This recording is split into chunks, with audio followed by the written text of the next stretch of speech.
माझी वसुंधरा म्हणलं की आपला परिसर किंवा आपला निसर्ग म्हणतो आपण. निसर्गामध्ये अनेक प्रकारची वनस्पती आहेत, पण त्या वनस्पतींचा ऱ्हास सध्या होत आहे. आणि हा ऱ्हास आपण सर्वांनी मिळून काय केलं पाहिजे, थांबवला पाहिजे. का थांबवला पाहिजे कोण सांगेल?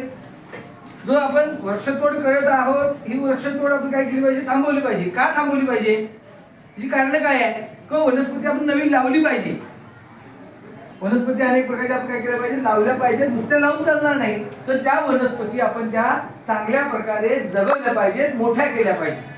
तर एक झाड येण्यासाठी कमीत कमी 20 वर्ष पूर्ण मोठं झाड होण्यासाठी कमीत कमी म्हणतोय कालावधी लागतो मोठं झाड होण्यासाठी. आणि आपण काय करतो, तोडण्यासाठी फक्त किती कालावधी लावतोय?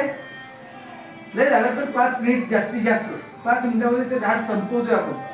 आणि अशा या कारणांमुळे आपल्या परिसरामध्ये असलेल्या अनेक वनस्पतींचा ऱ्हास होत आहे. आणि या ऱ्हासामुळे काय व्हायला लागलंय, प्रदूषण मोठ्या प्रमाणात वाढत आहे. आणि हे प्रदूषण मोठ्या प्रमाणात वाढत असल्यामुळं आपल्याला विविध प्रकारचे आजार आपल्याला निर्माण झालेले आपण दिसून येतात.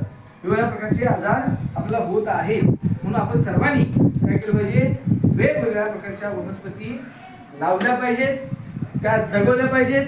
त्याचबरोबर त्या मोठ्या सुद्धा करणं फार गरजेचं आहे. आलं सर्वांच्या लक्षात?